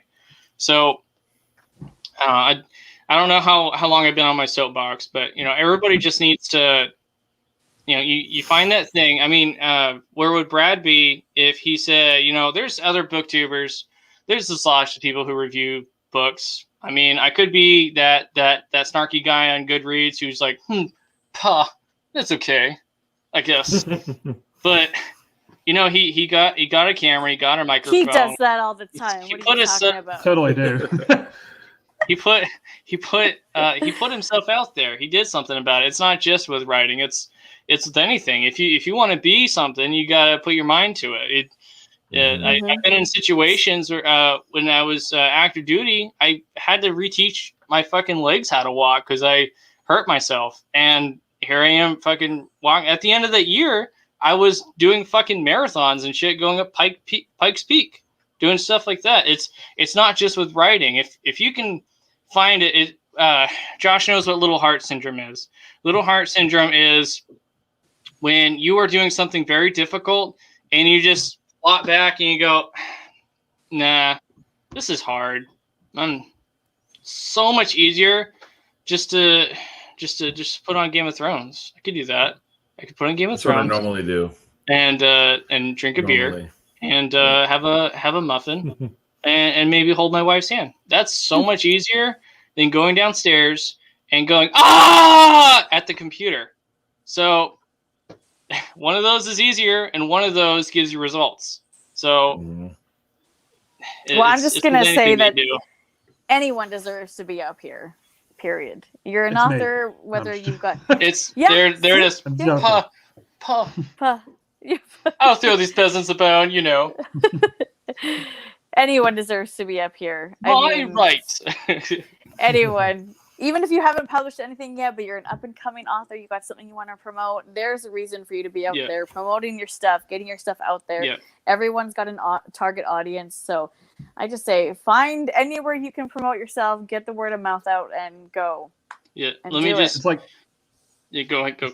It's like Edward Lawrence says all the time, and I'm paraphrasing. He says, if you want to write, quit talking about writing and just do it. Hell yeah. Yeah.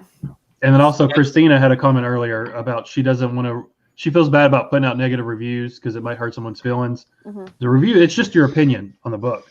Mm-hmm. That's all reviews are for anything. Movies, books, TV shows. It's just your opinion. I don't feel bad about putting your own opinion out there, whether it's positive or negative. Just if you want to say something about it, then you should say something about it. As a writer, I struggled with that because I know how much goes into writing a book. J.M. York is one of my closest friends, and he wrote his book, and he wanted me to beta read it for him. So I'm sending him this email with this very lengthy review, and I got to the negatives, and I was like, I'm sorry, but so you just gotta being fake with someone and just saying their stuff is awesome when you don't really think that it's awesome. That's not helpful to you or them. It's not helpful to anybody. Yeah. I hate that fake shit. It doesn't. It's like you said. It doesn't help anybody. I hate that. Mm-hmm. So I love my wife. She's very brutally honest. Like she usually likes my work. And then there was one story I wrote recently that was actually based off of something that she does, and she was like, that wasn't really what I had in mind, like the story. And I'm like, I never let her let it down.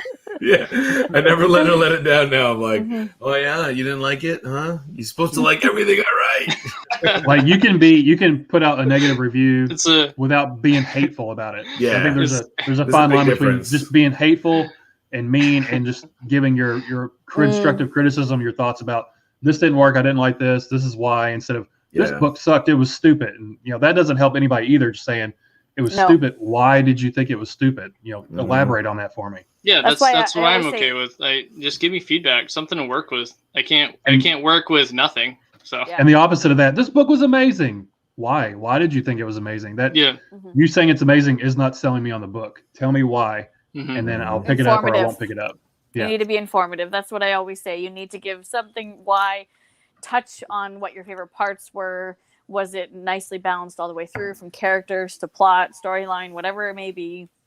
And even if you didn't like it, like he said, be informative. Don't bash it. Don't rip it apart till there's nothing left. I want to know why you didn't like it, because maybe why you didn't like it is something I love, and I'm still going to be interested to go pick it up. And I know for sure. Absolutely love it. Well, I love negative. I love 1-star reviews where it's like, "This is too violent and bloody." It's like, "Yeah, bring me that to me." Yeah, please. that's right. Bring it here, then, please. Yeah. That actually is this big sex scene in the Vacation Planet, which is again, just insinuated. And I actually got some really interesting reviews on that because they're like, "Yeah, I really like this. It's like the world's cool. The interaction between the characters is so believable, but that sex scene though." 1 star. Penis was really crooked. It was kind of off. Oh, wait, this kid's watching. It made me feel insecure. So 1 star. The reviews I've gotten from Janie are people who just message me on Facebook, and it's funny because I'm like, this is cool. Please put it somewhere where other people can see it. But anyway, so a review that I've gotten from Janie is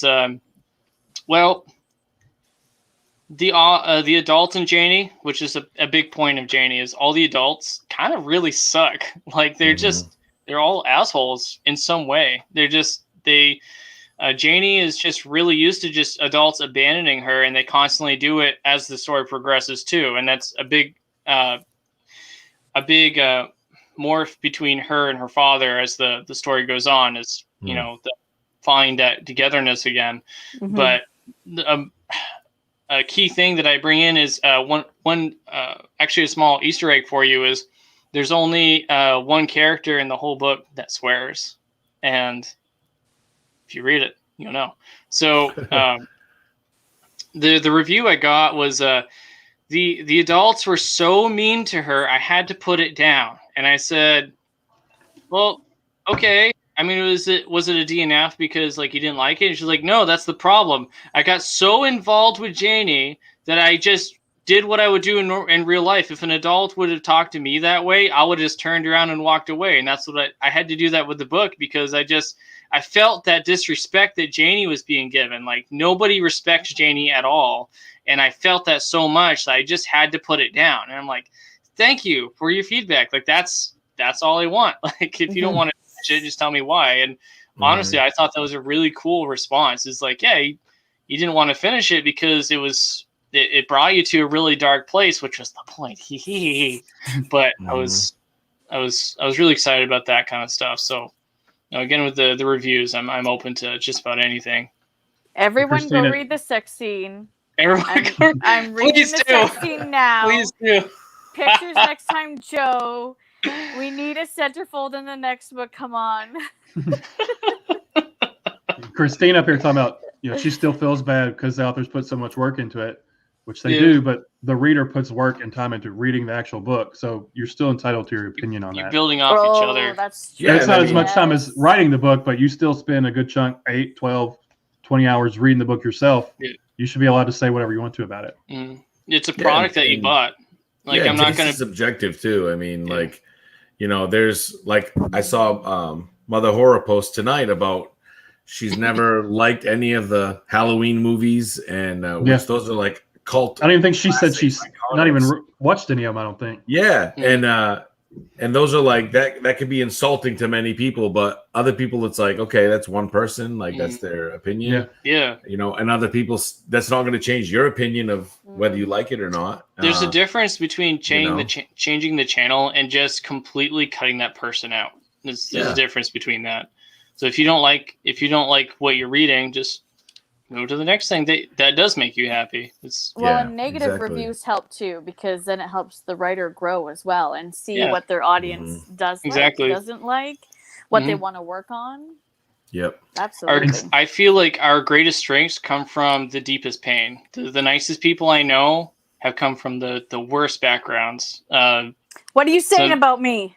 I said that you suck and you're too nice. No, Canadian.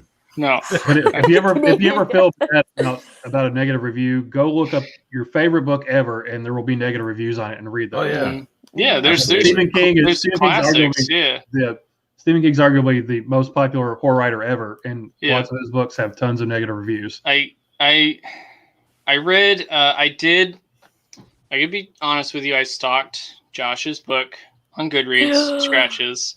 I found the single one star, and I was like, all right, what's this asshole up to?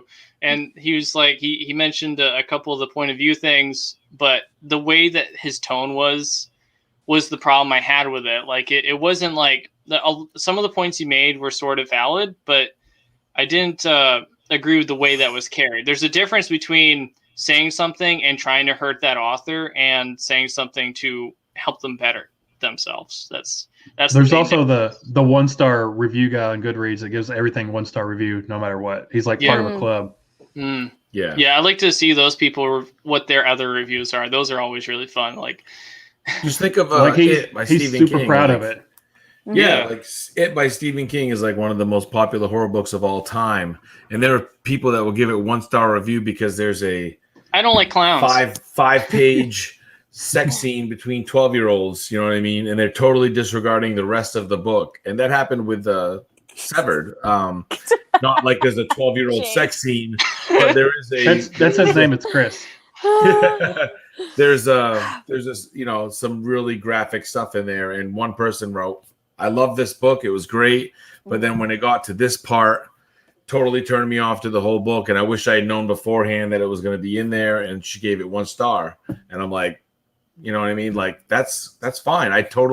That's subjective. That's her own opinion, and I don't take that as a criticism against my own work. It's a criticism against the story I wrote. You know what I mean? Right. It wasn't like this guy sucks, he needs to quit writing. It was this happened and I didn't like it. Yeah. And that happens to me. And when I watch movies, when I read books, exactly. I hate when the dog dies. Like if every single book or movie where the dog died, I'd give every single movie. That's why I don't watch I'm Legend anymore. Yeah. So I mean it's all subjective, and you can't take it to heart. And for every 1-star review you get, you're gonna get way more 3, 4, 5-star reviews, and so you just got to keep trucking, man. And that's all. Listen, I'm the sniper. I watch all of the reviews come in. I find those 1 and 2 stars, and I strike. I'm telling you. What are you talking about? Don't look at the answers to their reviews. Actually, I have done that before. There was one person, real nice kid, and he released this piece, and he wrote it when he was like 17 or 18 or something. Anyways, you could tell that it was written by a teenager, right? But it was a good story. Anyways, I did look at one of the reviews, and one of the reviews was just trashing and saying what a waste of money during the pandemic. I can't believe I bought this. And they were just, so I ended up ripping that person out too. I just lost one of them. I was like, this isn't a review of the book. This is flat out attacking the author. Get out of here. Nice. And you're never going to please everybody. And if you think you are, then you're going to set yourself up for disappointment. Yeah, absolutely. Some people are like 1-star review. It was delivered 2 weeks too late. 1 star. Like that's not what reviews are for, but you're going to get those like regardless. And the bigger you are, like the more scrutiny you're gonna face. So it's just I don't like the font. I don't like the font that they used. How dare they use? I've seen some people go full Karen on books before, and you're like, what? Why? And then like the new George R. R. Martin book, George R. R. Martin book, not even been written yet. Josh, let me speak to your wife. Yeah, people hate George R. R. Martin. They're like, you've given me 5 or 6 amazing books, but you didn't write the last one 1 star. Like they're they're already rating it. And it's not even being done. Not even done written yet. It's ridiculous. Either way, like give it a 5 stars. What kind of power you're holding at that point? Where you so much power that you have on someone when they 1-star you just because you didn't write the last book. That is. But wait a second. The book's not even done yet. You can't review it. It's not even done. It's not. No one even has read it ever. Like what? It's different if you're reviewing an arc, but the book, he's still writing the book. It probably won't be done for like 5 more years. But wait, that might be like a marketing genius, though, because it's already bringing attention to the book before it's out. Yeah. There's so much attention on that book. He doesn't need any more attention. No, but maybe one of you guys should try it. Just get somebody to go in there, start putting a bunch of 1 stars in, and get the negative going, and then next you'll have a positive outcome. Maybe it might be marketing genius. Who knows? Like that book, it's not even out yet. It has 8,000 reviews already and hasn't even been written yet. It's ridiculous. Wow. Come review my books, please. Come give me 1 stars. I would love to have. That's what you need to do, John. You need to start a book series and just stop halfway, and then everybody will rant. rant That review sounds about your good. newest book. Let's Go to do like that. Comic-Con and all those things and write video It's what games. I'll be writing like one book a year, and then I just stop everything. Like I'm not on Twitter anymore. I just disappear into a black hole, and then 20 years I just emerge 20 years later. I'm like, I have your books. Just keep, That's what I should do. teasing book 3 of Scratches, but don't ever release it. Just keep teasing and teasing and teasing. Yeah. I know. That's the Don't thing. you dare! Don't you dare! Yeah. Hell no! Don't you dare! Go ahead, Don't put the do cover that. art and the title Don't on you do Goodreads, but that. don't even write it. Don't you do that, Josh? Don't I even am write it. warning you. Say, Nick is your first 1-star review. I hate you, Josh. You didn't finish the book. How dare you? The problem is when people like predict what the third book's going to be about, and they're like, "I think it's going to go this way," and you're like, Yeah, "You that's son of-" or like something happens in Florida that like literally like describes your next book that happened a few months ago. I was like, I can't write it now because Florida Man did it. Like, Florida Man did it's not going to happen anymore. You got to scrap it, start all over. Yeah. Scratch it. Scratch it. That's too funny. You guys are hilarious. But we are hitting the 2-hour mark already, you guys. So Yeah. I should. It's been fun, but we should shut her down because then we're going to end up driving people crazy. Yeah, I guess J.M. York is hosting some people at his house, and he's like, you should come by at the end of this. And I'm like, sure, I'll drive across town and hang out with you. So I like Jay's comment. The third book of Scratches have absolutely nothing to do with the other two. It's going to be like take place after Frodo destroys the ring in Mordor. Yeah. Just going to go completely off. Nikki, if you don't mind, before we go, so I'm going to let people know how this is going to work. So if you want to get the free Dibs bundle, Brad hasn't read it, and neither of you, but Dibs is a small character in Janie, and he's a cave weasel, and they appear whenever you show any acts of bravery, and then once you prove to them that you're a brave person, they're basically your do-it-all creature. Like in the book, he grabs food for Janie. He warns her that trouble is coming, all that kind of stuff. So the way she names him is very unique because if you've shown that bravery to it and you make eye contact with it, the next words you speak become its name. So Janie calls Dibs when she sees the creature, and that becomes its name. So if you guys want to get your own Dibs, you have to call Dibs on my Twitter page. You got to write it on my Twitter page. Go to my Twitter and write Dibs, and make sure you say the rules. Make sure you say the rules, or else you're gonna have a lot of people I'll post the rules later, and people will be really, really sad if I don't. So, yeah. So if you want them, just go to my Twitter. I have the at Joseph there. D. Slater. Yep, It's Joseph D. Slater on Twitter.com. In the comments too, in the description. Oh, hell yeah. Nice. It's in the description already. Go to my page, and you just have to say Dibs, and I'm going to do a raffle with each of the people who do it, and I'm going to send you a private message to let you know who won, or let you know that you won. So it Everyone could be any of you three, too. Good luck, everybody. You hear that? May the odds be ever in your favor. So yes. Can we do that again, Josh? Good luck, everybody. Is that what you need to be like a book narrator or like a movie narrator, that once upon a time. I like that running joke. Janie is looking for Delilah. Will she find her? You got to do the Janie voice too. Delilah, Proctor. come back. Brad Proctor. He runs the Paper Cuts podcast. With Jay Alex. I had to pimp Paper Cuts 4 times. So Paper Cuts, Paper Cuts, Paper Cuts, Paper Cuts. There you go. Somebody actually sent me, they made a meme of Frank for my story, who's the Raven, and he's always like yelling at Janie, and the Raven's like all flustered, and it just says, Janie, don't! So this book was a lot of fun, but In the Sky, I am trying to release it next month. I'm in contact with a couple of cover artists, but I'm trying to finish the formatting before I can let them know how wide that spine is for it. Once that's done, I am trying to release it next month.